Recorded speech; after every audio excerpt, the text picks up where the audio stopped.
come in. Welcome. I am E.G. Marshall. Welcome to the world of terrifying imagination. Our story deals with fate. Some call it luck. Whatever it is, it works in the strangest ways to reward us or defeat us. Fate walked into Charles Powell's life in the person of Clint Livitz. Now, look, Clint, or whatever your name is, I don't like you, and I don't like your insinuations. Now, if you don't get out of my office and leave these premises immediately, I'll have you put out. You must be putting on an act, Mr. Charles Powell. Maybe this'll jolt your memory. 3541063. What? Yeah. I thought that would do it, Charlie. I thought that might help you remember.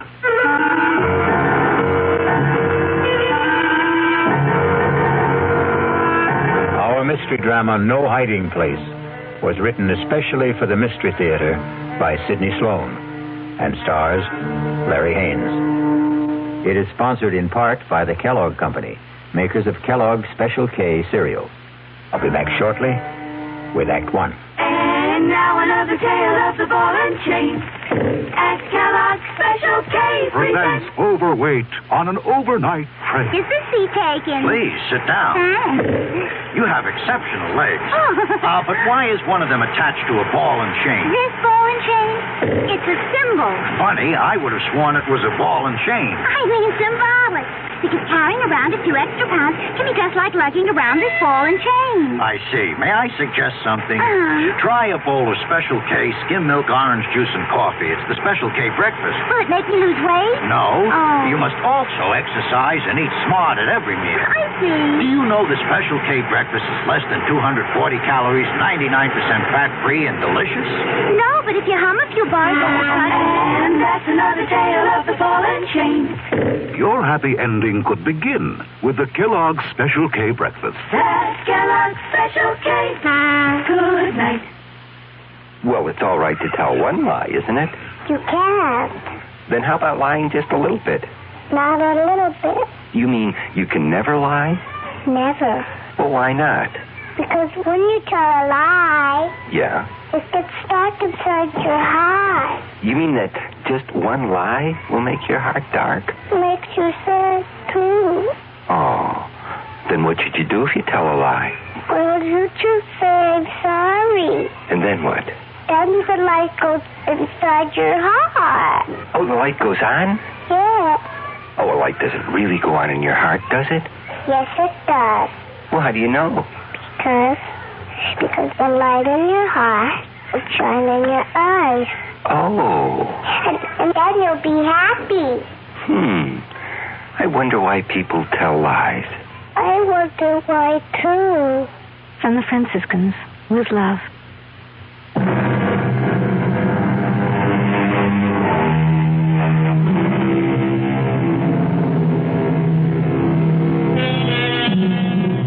Everything looked right to Charles Powell that crisp September morning when he walked into his executive office at the J.P. McCready Company.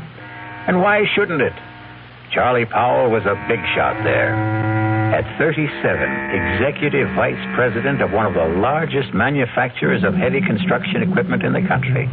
And he had done it all in less than 12 years. It was a real-life Horatio Alger story, even to his being engaged to J.P. McCready's daughter, Allison. How could anything go wrong? But it did, the moment he walked into his private office. Yes, Elsie. There's someone to see you. Appointment? No, sir, but he says that you'll see him. Mr. Powell, maybe I'd better come in and explain. Yes, all right, come in. Sorry if I sound strange, but really, Mr. Powell, that man is kind of frightening. Frightening? Well, he just sits there and grins at me. I told him he didn't see people without an appointment. He said, oh, he'll see me. Just tell him it's an old friend, Clint. You know anybody by that name? Clint? No, it doesn't ring a bell. All right, send him in. I'll get rid of him. Okay. Don't say I didn't warn you. Mr. Powell will see you. Nice of you to see me, Mr. Powell. Well, I try to see everybody, Mr. Just Clint. I don't think you ever knew me by anything but Clint. You must remember, Mr. Powell. Well, I'm sorry, but I don't... Come on, give it a try. Give it a good try. Now, look here, I'm busy, and I have neither the time nor the patience. You must be putting on an act, Mr. Charles Powell. Maybe this will jolt your memory. 3541063. What? Yeah. I thought that would do it, Charlie. I thought that might help you remember.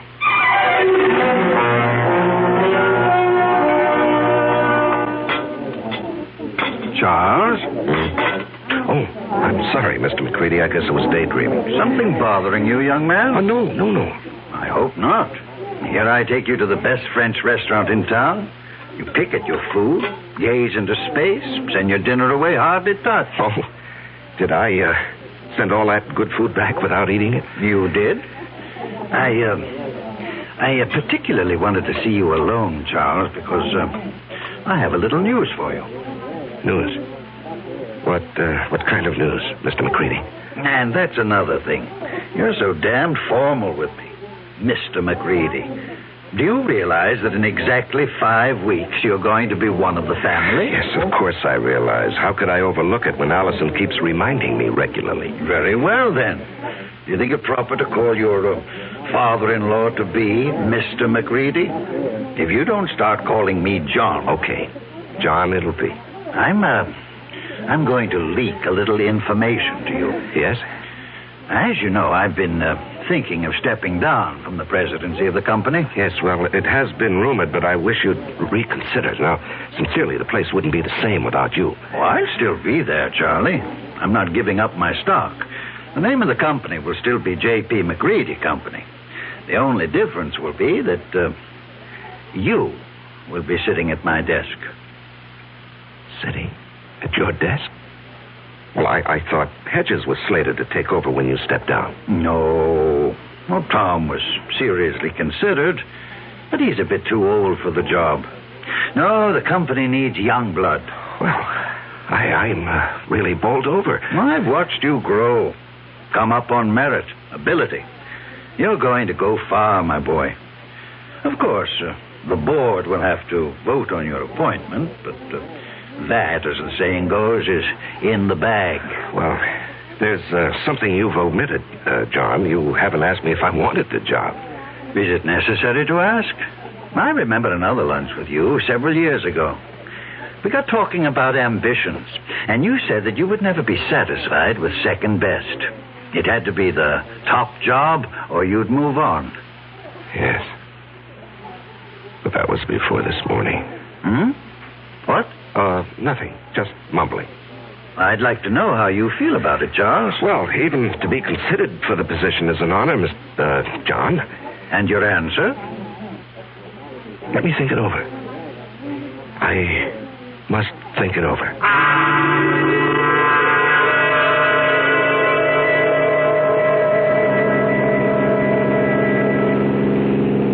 Trying to collect your life insurance, Charles? What? The way you're driving. Are you out to get me, yourself, or both of us? Oh, I'm sorry, dear. I guess I didn't realize how fast I was going. This car has more power than it needs. More than I need. I'm sorry. At least it gave us a topic for conversation. What did? You're driving. Darling, I'm the girl you asked to marry you. Something is troubling you, something big. Allison, did your father tell you what he's planning? Dad never tells me anything. I have an idea he thinks of me as a bird brain. He wants me to take over the presidency of the company. That's marvelous. Couldn't have made a better choice. Well, you're prejudiced. But it's a nice kind of prejudice. I don't think I'll accept. What? But, darling, it's right for you. You've worked toward that goal. You're the right man for the job. Am I? What is this? Lack of confidence, buck fever? You're being ridiculous, darling. No, I'm being practical and sensible. My being president of the McCready Company would bring nothing but trouble. What are you saying? I'm even considering resigning my present job. Why? Allison... Tell me. Whatever it is, I'll never stop loving you. I'll tell you. When I get up enough courage. Please, darling, be patient with me. Just be patient. I love you, too.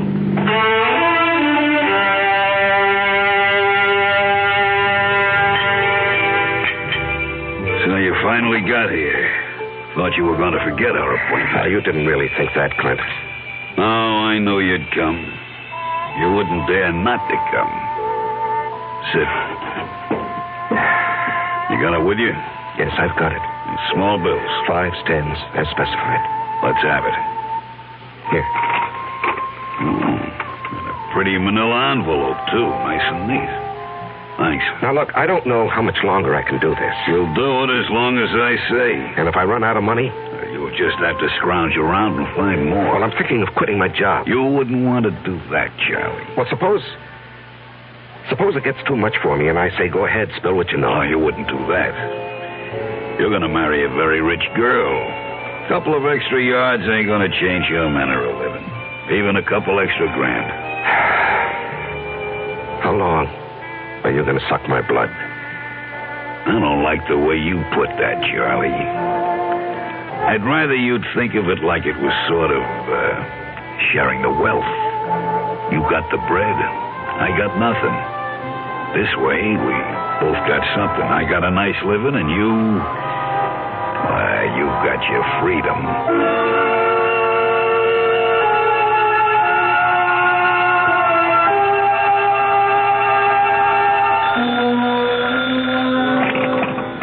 Hello?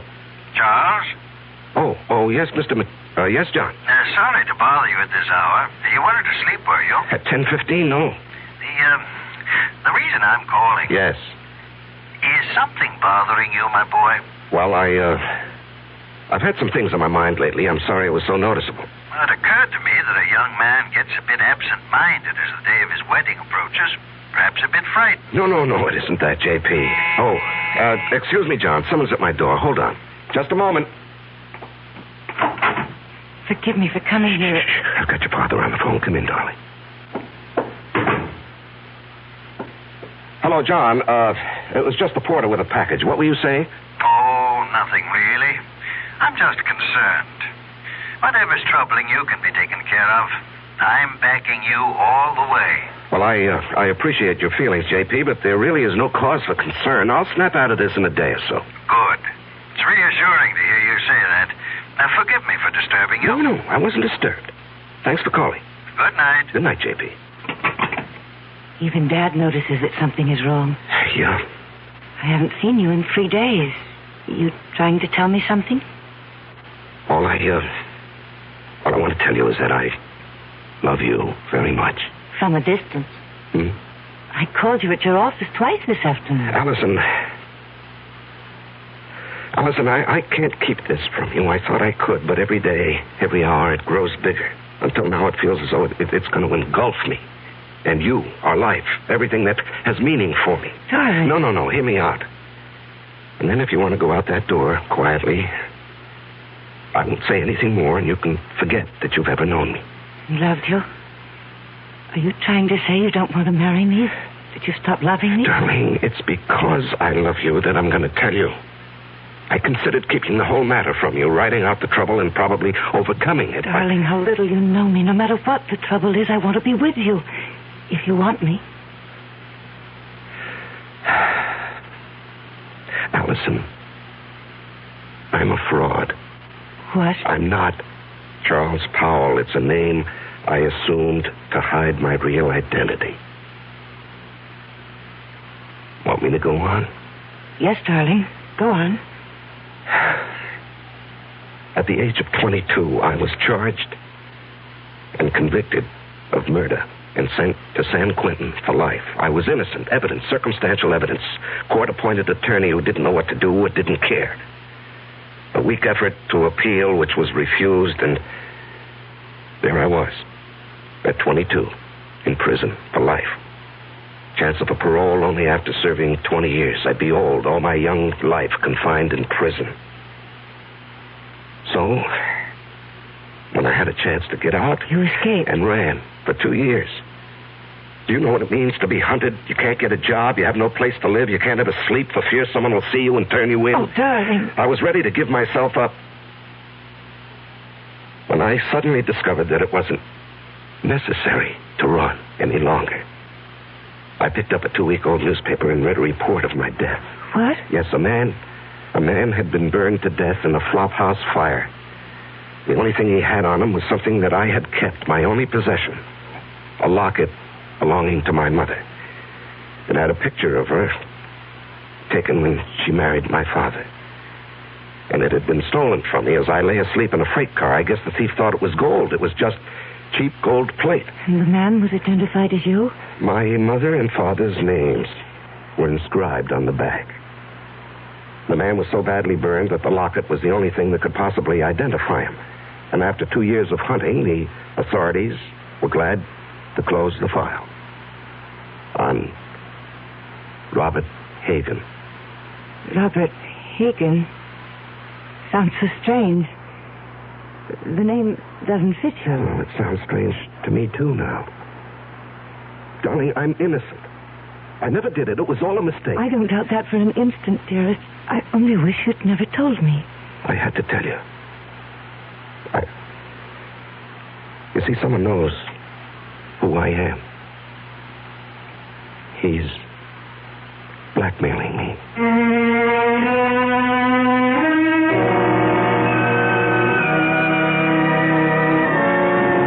When you're being blackmailed, you don't have many alternatives. Charles Powell's whole life, his future, the happiness of the woman he loves, all hang by a very thin, flimsy thread. I'll be back shortly with Act 2. I'm Himan Brown, producer of Radio Mystery Theater. And as you may imagine, I'm excited about this new adventure in modern radio, this new statement of radio's marvelous power to stir the imagination. Now, we're wondering about your reaction, about who you are and how you like what we're doing. So to encourage you to get in touch with us, we're holding a drawing for 3 weeks. 50 prizes a week, 2 AM/FM stereophonos, 2 travel clock radios, and 46 anthologies of modern suspense. Just mail us your name and address, and you're eligible. Of course, we'd like knowing whether your glad radio drama is back, but name and address will do it. To Mystery Theater, Box 50, Radio City Station, New York, 119. That's Box 50, Radio City Station, New York, 119. Offer good everywhere unless locally prohibited. It's always a pleasure to add beautiful new furniture to your home. And it's even more a pleasure when you can save substantially on its purchase. You can do both this week at Adele Hunt's, 7015 Snyder Plaza during Adele Hunt's great winter furniture clearance sale. Take advantage of Adele Hunt's staff of professional interior designers at no extra cost, of course, and save on such famous brands as Henriton, Drexel, Thomasville, Lazy Boy, and many others. For instance, there are exciting accent pieces on sale from Baker, Tomlinson, and Irwin Lambert. The hundreds of fine values in bedroom, dining room, living room, and occasional furniture may not be equaled again. Even a large selected group of lamps and pictures are as much as 60% off the regular price. So shop early while selections are good during Adele Hunt's great winter sale. Adele Hunt's, 7015 Snyder Plaza, near the corner of Lovers Lane and Hillcrest in University Park, where Dallas buys with confidence. Open tonight till 9 p.m.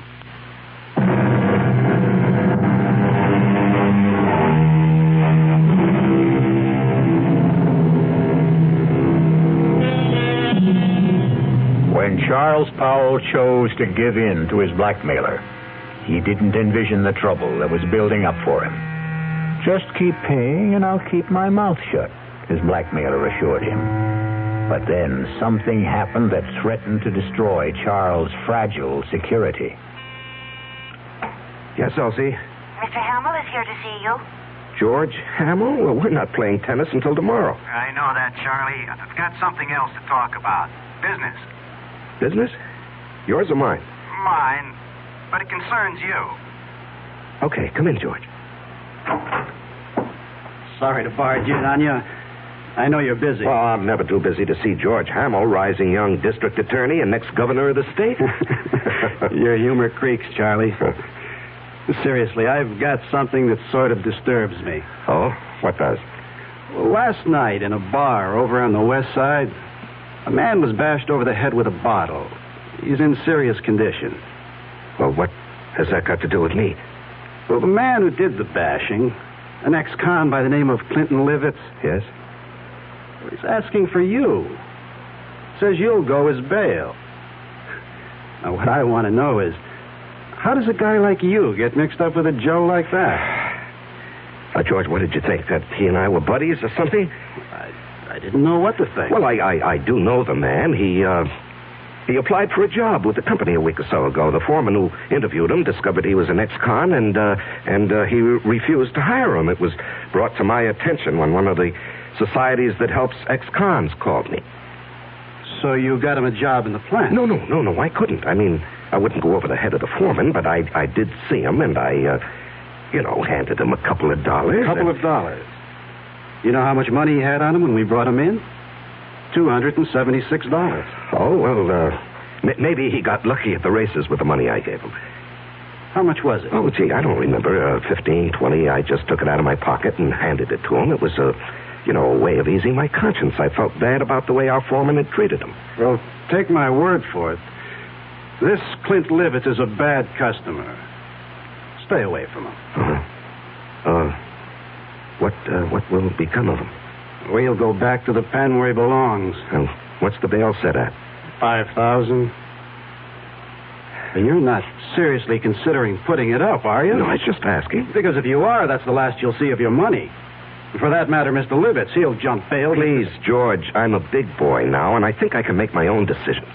Well, who would have thought it? Charles Powell Bleeding Heart. Now, look, we've been friends for over 5 years. When you were running for DA, I backed you with substantial contributions. I like you. You're my friend. Now, let's not kick that all out because of some stupid disagreement. No. Let's not kick it out. I'm sorry, Charlie.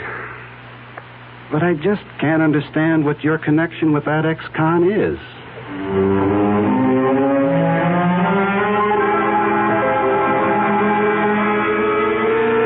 Now, Mr. Powell, I hope you'll understand. I accept Clinton Livitz's case with strong reservations. Yes, I understand, Mr. As an attorney, well, how shall I put it? You don't like your client. Exactly. However, I shall do my best to get him off, or at least get him a light sentence. I'm extremely pessimistic about Mr. Livitz even showing up for trial. Yes. George Hamill also said he expected that Livitz would jump his bail. And you would forfeit $5,000. Yes, I know. And that doesn't disturb you? No, I don't believe he'll run. I see. You want to speak with him? He's been released. He's waiting in the other office. Not particularly. He says he wants to see you. Oh. Well, in that case, yes, I'll see him. Send Mr. Livitz in. I'll leave you alone. If you need me, I'll be in the other office. Now, come in, Mr. Livitz. Mr. Powell will speak to you. Thanks. I'll be back when you call. Just flip the switch on the intercom. Yes, I will. You sure know how to complicate things, Clint. Story of my life. Do you realize you could go up for 1 to 5 years for what you've done? No, it couldn't happen. What do you mean it couldn't happen? Because you wouldn't let it happen, Charlie. Look, even with the best lawyer defending you, he can't guarantee he'll win the case. You won't let me go to prison, Charlie. I'm doing my best for you, but... No buts. I'm not going back to the pen. Okay, you're not going back. Now, just suppose, during the trial, if things look bad... Yeah? We get you out of town and let you run for it. Forfeit your bail. Oh, you'd like that, wouldn't you? I'd be out of your hair, and all it would cost you would be the 5 G's for the bail. No. I'd give you a substantial sum. Oh, Mr. Powell. No sale. I'm too old to run. Well, suppose I got you out of the country. With a good hunk of bread stashed away for me? Swiss bank account.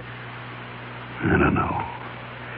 Why don't we play it by ear?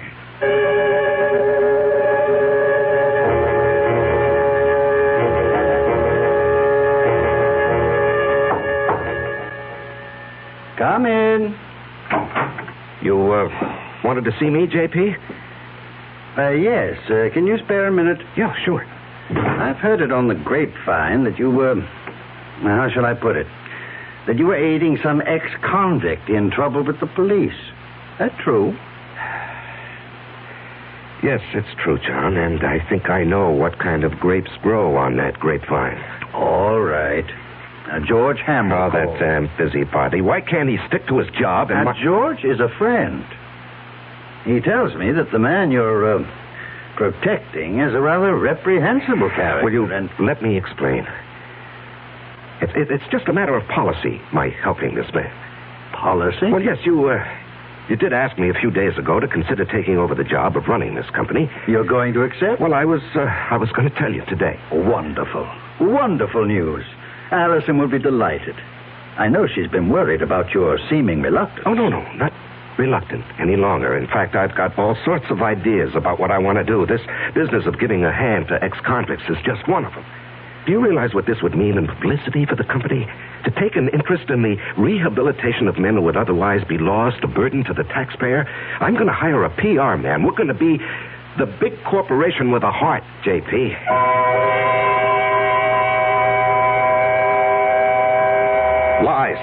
Lies, and more lies.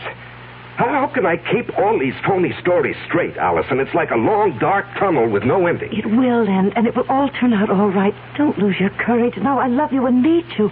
We'll worry this out together. You know what I've considered? What? Going to the authorities and saying, look, I'm Robert Hagen, the man you think died 13 years ago. No, darling, they'd throw you back into prison. Well, I'd hire the best lawyers. No, don't. Please don't take such a chance. What would I do without you? Darling, I don't know how much longer I can stand this pressure. I've got to do something to free myself. Why not give him a lot of money and ask him to go away? Promise to stay away forever. In Hargrave's office, I suggested that he jump bail and get out of the country. What did he say? Well, when I mentioned a big sum, I didn't exactly say how much. A Swiss bank account. He was interested. Did he say he would accept? Well, we were interrupted, and he didn't say definitely. Offer him anything. Just get him to go. Well, how would I get a large sum of money together? I have some small investments, a fair bank account, but what he might want would be beyond me. You forget you're marrying a very rich girl. Oh, no, I wouldn't think of that. Don't give me that male ego business. I've got money. Dad was nice enough to give me a big hunk when I was 21. Now, look, Allison. With all my earthly goods, I thee endow. We're not married yet. You're not going to back out now, not after I've endowed you with all my earthly... Or is it worldly goods? You are the nuttiest woman I've ever known. See, I've got you laughing. Darling, all our troubles are going to evaporate, vanish. No. It won't work, Allison. It'll never work. But you said... No. Clint Livitz will never stick to any bargain. He'll want more, and he'll want more. He'll never be satisfied. If we got him out of the country. What's to keep him from coming back when he's broke or even threatening us from abroad? I gave him $1,000 in cash only a few days ago. When he was picked up in the bar, he had only about $270-some left. In a matter of 2 days, he'd squandered over $700. But if he were made to understand that the sum agreed on was all he was going to get... Can't I make you understand? We're not dealing with a rational, honest man. He'll agree to anything. And then when his money runs out or he decides he wants more, he'll be right back. What can you do? There are only 2 things one can do about a blackmailer. Keep on paying and paying forever. And the other? And the other? Kill him.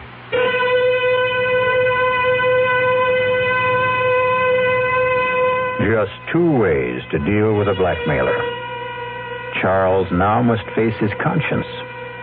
The thought that has been in the hidden recesses of his mind has been spoken aloud. We will be back shortly with Act 3.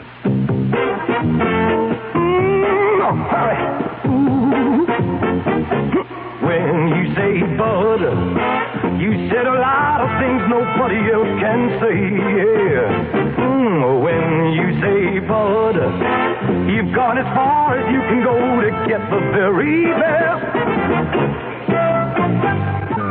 Think about it. Decide. for yourself. Well, sure, the Budweiser people really do believe that brewing beer right does make a difference. But even that's up to you. Because the king of beer is leading all the rest. When you say Budweiser, you said it all. Anheuser-Busch, St. Louis. Who knows how to help you solve your shopping problems?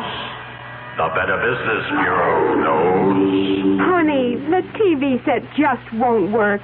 Who do I take it to? The lady down the street took hers into a place that charged her more than her set was worth. Gosh, I don't know. I'll tell you what to do, folks. Who are you? I'm the man from your Better Business Bureau. Now, before you take your set in for repairs, shop around and check into a firm's reputation. You know, that's even more important than the price. Friends and neighbors can help, or you can ask for a few names of previous customers to find out if they were satisfied. And since the amount you pay will vary from one place to another, it's up to you to find out in advance what a service will cost if you have it fixed at home. Just another consumer tip from your Better Business Bureau.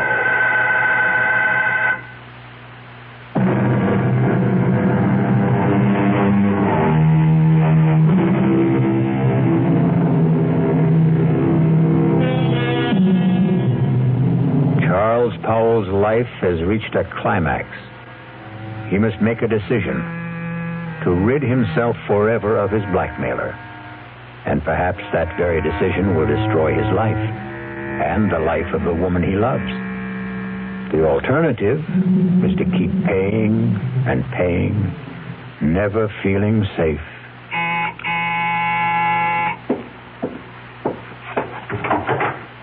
Oh, Allison, I was, You were expecting him, weren't you?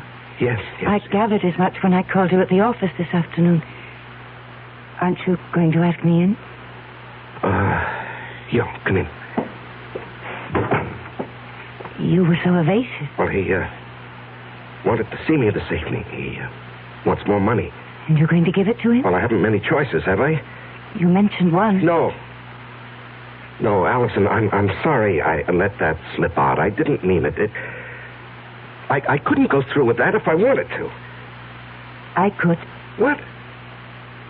Honey, you don't know what you're saying. I know very well what I'm saying. How long do you think you can keep this business hidden? Well, I don't know. Maybe forever. Look, he's not a young man. All those years in prison, the kind of life he's led. How many years do you think he has left? He could die tomorrow. He could do something tomorrow that would expose the whole game, and then where would we be? No, Charles, I love you. I want us to marry and live a good, peaceful life. How can we with all that hanging over us? Oh, Allison, darling, you don't really know what you're suggesting. Look, maybe if we could get him to leave the country. You said there were only two ways to deal with a blackmailer. To keep paying? No, to murder him is unthinkable. George Hamill asked me to stop by at his office this afternoon. Why? He's not stupid. The story you gave my father about helping ex-convicts as a public relations stunt didn't wash with him. He wanted to know what I know. Well, he was just fishing. The best way would be to make it look like an accident. Allison, Hear me out. A car accident. How? If I cracked up with Clint in the car, I might be the one who gets it. And what guarantee do we have that he would die? No, you can't be in the same car. If he were in another car and you were following him, and if you raced ahead of him and cut him off and forced him to crash off the road. Oh, if. It's too iffy. It's so impossible. It's so dreamlike. It was a dream. Last night I dreamt you were in a car with me. We saw Clint up ahead of us. I said, there's Clint ahead of us. Cut him off and make him crash. Faster. We've nearly caught him. Now run alongside him. Force him over. Cut in front of him. Then I woke up. I was calling out. I was afraid someone had hurt me. Oh, my darling. It was all so real. That's Clint now. Honey, you go out the back door. I'll phone you later. I'm going to stay and meet him. No. I'm staying. I've got something to say to him. He won't like your being here. Well, it sure took long enough.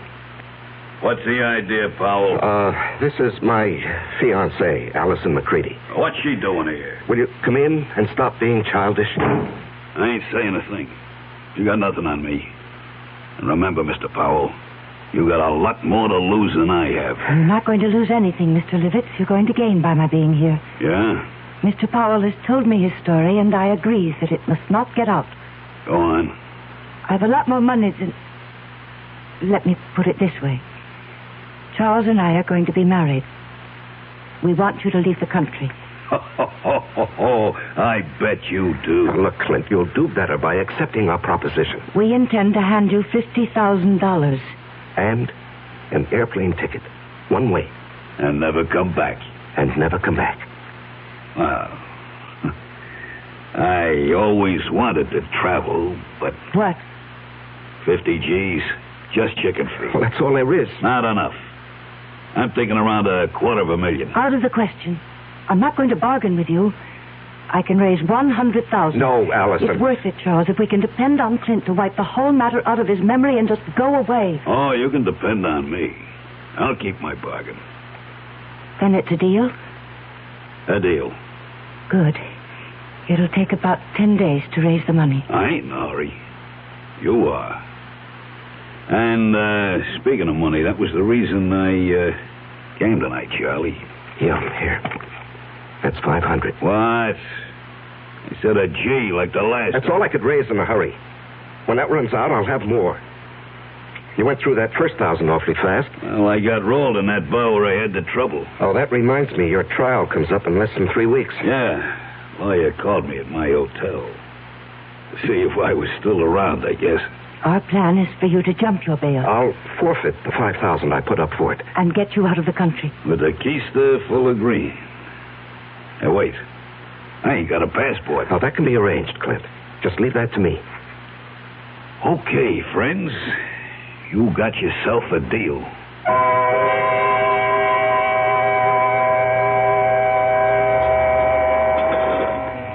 Say, Charlie. You're going to put this meal on your expense account, I hope. Too rich for your blood, George? Too rich for my pocketbook. That's JP's favorite French restaurant. Oh, yeah. Nice to have wealthy, high-paid executives for friends. I'm a simple man. I like simple things. And I like simple answers. Meaning? How long are you going to cling to that cockamamie story about your helping ex-cons rehabilitate themselves? Well, it's the McCoy, George. That guy got something on you, Charles? Pardon, monsieur, the telephone for you. Oh, yes, thank you. Where is it? It is here, monsieur. I will plug it in for you. Thank you. Just like the movie. Yeah. Hello? Charles? Oh, yes, Allison. I know George Helm was with you, else he told me you were lunching with him. Listen to what I'm going to say, but don't let on to George. Yes, dear. Allison says hello, and to remind you that in 2.5 weeks, she wants to see you at the church promptly at 11. I'll try to remember. Okay. He's all set, darling. Now, what's so important? It's got to be tonight. I'll have the house all to myself. Why is the color scheme so important? The housekeeper and her husband are going into town to see their 15-year-old son in the high school play. Well, I don't see that that's such a problem. Choose whatever color will make the bridesmaids happy. Rent a car and let Clint take it to drive out and be here promptly at 9. Do not come together. You come out in your own car, but first report it broken down. Have it picked up tomorrow morning. You bring it back after it's all over. Understand? We did not see each other. You couldn't get here because your car was out of order. Oh, yes, I follow, dear. I follow. I'm not sure I agree. I have a .22 target pistol. I know how to use it. Yes, I know you have to ask him to come, dear, but then what do we do with the unwelcome guest? There's a spot about 100 yards behind the house. We get him out there in a wheelbarrow. There's a hole, an old cesspool. We drop him in, quick dry. Gardener's got several bags. But, suppose the gardener wants to supply some flowers for It's it. gone over a year fired. We didn't hire one after that. As soon as it's all over, we'll take the rental car and dump it over the edge of the road near town. You know that bad place where there's no shoulder on the road and only a flimsy guardrail? Mm-hmm. Yes, I know. I know. We dump the car there. Let it smash up. If it catches fire, so much the better. Then you take me back to the house and rush back to the city. Report the rental car stolen. You've been in your apartment all evening. Understand? Yes, the color scheme suits me fine, dear. You sure have it all planned. No baubles, no slip-ups. All planned. Yes, I'll be in my office till late tonight, 9 at least, if you want to reach me. Good. That was for George's ears, wasn't it? Yes, that's correct, Allison. Now, look, I have a report to get out. If you've completed your instructions, I'll get back to my lunch with George. Goodbye, dear. Wow. That's only the beginning, Charlie. Wait till she gets you signed on the dotted line.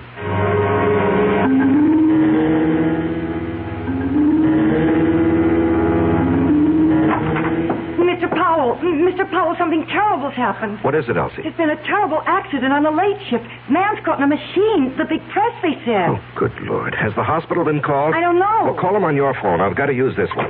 Yes, sir. I'll call. And then call down to the plant and tell them I'm coming down. If it's what I think it is, the machine will have to be partially dismantled. Yes, sir. Hello? Allison, listen, there's a change of plans. Charles, where are you? I'm still at the office. Something's happened. It's 8:30. He'll be here at 9. Yes, I know.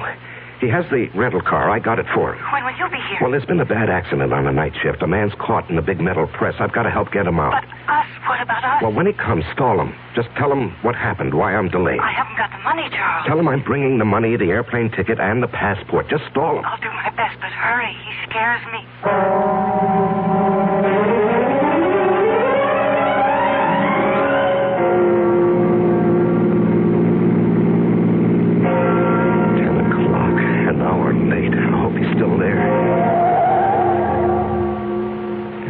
Are on.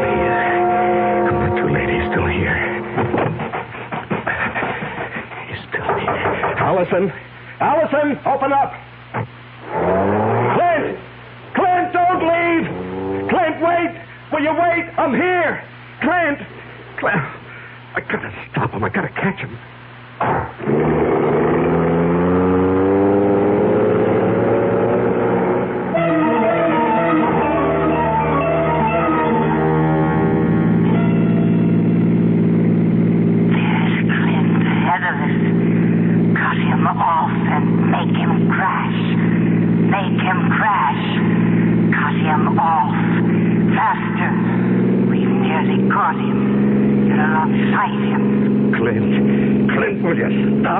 I'll run you off the road. Force him over.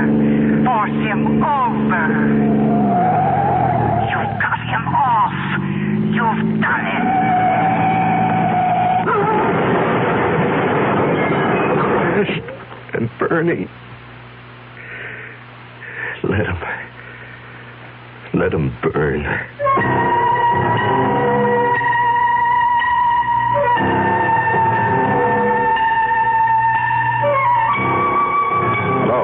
Is this, Arrow Car Rental Service? Well, I rented a car from you people this morning. No. No, there's nothing wrong with the car. I just want to report it stolen.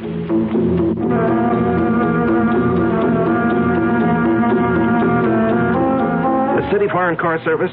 Look, I asked for my car to be picked up in my driveway. It's still here, and I called, or rather, my secretary called at 10 this morning. My name is Charles Powell.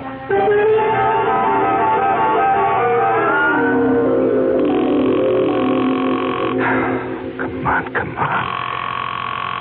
Just answer the phone. Oh. Yeah, just a moment. Oh, George. George, it's kind of late for a visit. Come in. Thanks. I was just trying to phone Allison. Boy, what a night this has been. There was an accident at the plant. Peterson. I hope they don't have to amputate. I heard. Yes, and then when I got outside, I had a date with Allison. The car that I had rented this morning was missing. It was stolen. What happened to that great, big, powerful foreign job of yours? Oh, it wouldn't start this morning. Had Elsie call the service people, but they haven't picked it up yet. I just called them. They have a night answering service. You've had a busy evening. Yeah, very. Well, I think I can clear up one of your puzzles, Charlie. Your rental car was found with a thief in it. You, caught him? Dead. Burned to a cinder. Oh. Must have been going at a terrific speed.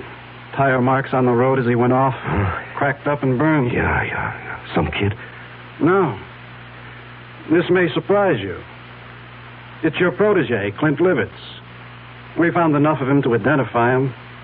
And a slightly burnt, but still usable bankroll of sizable proportions. Well, that closes his case, doesn't it? And opens up several others. Incidentally, where were you all evening? Home. After I got back from the plant. You didn't go out? Well, I told you my rental car got stolen. I came home by cab to change my clothes. The big car is out of commission. I won't play games with you, Charlie. I checked it in the driveway just before I came up. The engine is still quite warm. You want to explain that? No, I don't want to explain. Charlie, I'm arresting you for murder. I must warn you that what... George, what are you talking about? Are you accusing me of Clint Livitz's death? No, that was obviously an accident. I'm holding you for the murder of Allison McCready, the girl you were going to marry.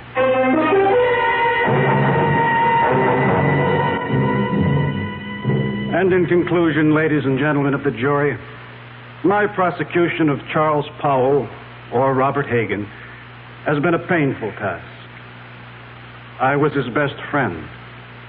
It was difficult to believe that he would kill the woman he loved, but the evidence is conclusive.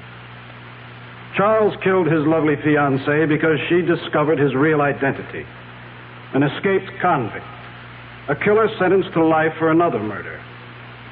The testimony of the housekeeper, Mrs. Francis, cannot be doubted. She did not leave the house as he thought.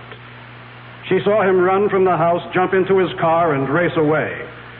And then she discovered the body of Allison McCready shot through the head.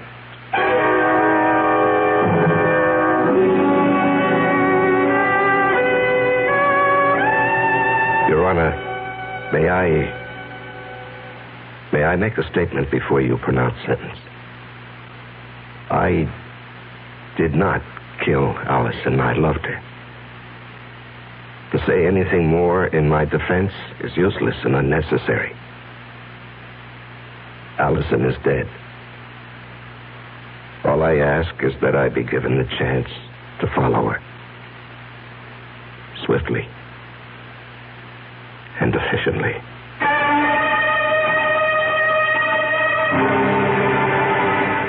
And so a man is twice accused of murder and twice sentenced for the crime. A weary man who asks only to be allowed to follow the woman he loved. I'll be back shortly. Take the time to listen. Take the time to care. If I know you understand me, then my mind is yours to share. Listen with your heart. Listen with your mind. When you really listen, love is what you find. How do you do, sir? My grandmother just died. I'm so happy for you. Meet Mrs. McNulty. How do you do? Did you know you have spinach on your teeth? Oh, that's wonderful. This is Mr. Jackson. Nice to meet you. I have bubonic plague. Oh, yes, Mr. Plague. Meet Miss... Reception lines aren't the only places people don't listen. When you really listen, love is what you find. A thought from the Church of Jesus Christ of Latter-day Saints, the Mormons.